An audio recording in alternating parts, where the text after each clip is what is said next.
Hello बच्चों, चलिए प्रश्न को पढ़ते हैं। आप लिखा सोनोमीटर के तार में प्रयुक्त तार का घनत्व 7.5 गुणे 10 की घात 3 किलोग्राम प्रति घन मीटर है बच्चों। यदि तार का प्रतिबल 3.0 गुणे 10 की घात 8 न्यूटन प्रति मीटर वर्ग हो तो तार में अनुप्रस्थ तरंग की चाल ज्ञात कीजिए। तो चलिए बच्चों, इस प्रश्न की मूल अवधारणा को हम देख लेते हैं। बच्चों, तने हुए तार में जो अनुप्रस्थ तरंग की चाल v होती है वो होती है वर्गमूल t भागे स्मॉल m, जहां पे टी क्या है बच्चों, टी जो है तार में तनाव का मान है, और स्मॉल एम क्या है, ये इकाई लंबाई का द्रव्यमान है, प्रति इकाई लंबाई का द्रव्यमान।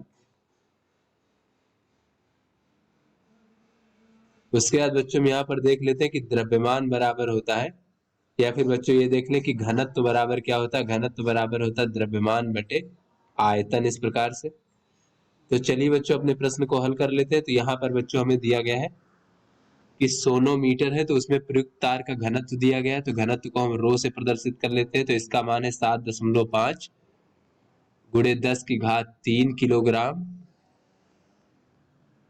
प्रति घन मीटर।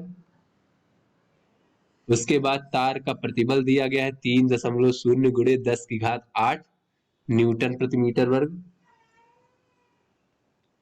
प्रतिबल, तो प्रतिबल बराबर होता है बच्चों तार पर लगने वाला बल भागे बच्चों अनुप्रस्थ काट का क्षेत्रफल। तो इसका मान हमें दिया गया है 3.0 गुणे 10 की घात 8 न्यूटन प्रति मीटर का वर्ग। और बच्चों तार में जो तनाव होता है बच्चों, तनाव T बराबर जो होता है तार में लगने वाले बल के बराबर होता है बच्चों। इस प्रकार से तार में लंबाई के अनुदिश जो बल लग रहा होता है, तो यहाँ पर बच्चों तार में अनुप्रस्थ तरंग की चाल v हमें ज्ञात करना है। तो यहाँ से बच्चों v बराबर अगर हम देखें तो ये हो जाएगा हमारा वर्गमूल T भागे स्मॉल m। तो स्मॉल m बराबर अगर हम बच्चों देखें, उसके बाद हम यहाँ पर देख लेते हैं बच्चों कि घनत्व तो हमें दिया गया है बच्चों। तो घनत्व बराबर होता है द्रव्यमान कैपिटल M, तार का कुल द्रव्यमान भागे बच्चों तार का आयतन।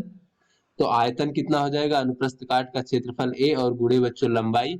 तो इस प्रकार से बच्चों ये जो कैपिटल M यानी कुल द्रव्यमान भागे लंबाई बच्चों, ये हो जाएगा हमारा प्रति इकाई लंबाई का द्रव्यमान बच्चों स्मॉल m भागे कैपिटल A यानी अनुप्रस्थ काट का क्षेत्रफल। उसके बाद बच्चों यहां से तनाव अगर हम F बराबर देखें बच्चों, तो ये हो जाएगा प्रतिबल और गुणे बच्चों अनुप्रस्थ काट का क्षेत्रफल, इस प्रकार से। और यहां से बच्चों अगर हम स्मॉल m बराबर देखें तो ये हो जाएगा रो गुणे a, इस प्रकार से। तो चलिए बच्चों अपने प्रश्न को हल करें और यहां से बच्चों अनुप्रस्थ तरंग की चाल ज्ञात करते हैं। तो v बराबर हो जाएगा वर्गमूल t की जगह पे हम कह सकते हैं कि प्रतिबल गुणे a, प्रतिबल गुणे a यानी अनुप्रस्थ काट का क्षेत्रफल, और भागे प्रति इकाई लंबाई द्रव्यमान स्मॉल m की जगह पर हम लिख सकते हैं घनत्व रो और गुणे अनुप्रस्थ काट का क्षेत्रफल a यानी रो गुणे a। तो a से a कट जाएगा बच्चों इस प्रकार से। तो ये हो जाएगा वर्गमूल प्रतिबल भागे घनत्व। तो प्रतिबल का मान है 3.0 गुणे 10 की घात 8, तो इसको हम लिख सकते हैं 3 गुणे 10 की घात 8 बच्चों। और भागे घनत्व का मान है 7.5 गुणे 10 की घात 3। तो यहां से बच्चों अगर हम देखें तो ये हो जाएगा हमारा 2.5 इस प्रकार से।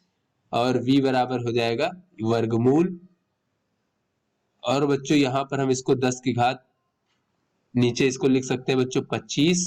तो ये 10 की घात 2 बचेगा, ऊपर जाएगा 10 की घात -2, तो 8 में से 2 निकल जाएगा बच्चों, 10 की घात 6 बचेगा। तो वर्गमूल से बाहर आएगा तो 10 की घात 3 भागे 5। तो इस प्रकार से बच्चों अगर हम देखें तो 1000 भागे 5 हो जाएगा बच्चों 200 मीटर पर सेकंड, यानी कि सोनोमीटर में अनुप्रस्थ तरंग की चाल जो है 200 मीटर पर सेकंड होगी। तो आशा करते हैं आपको समझ में आ गया होगा। धन्यवाद।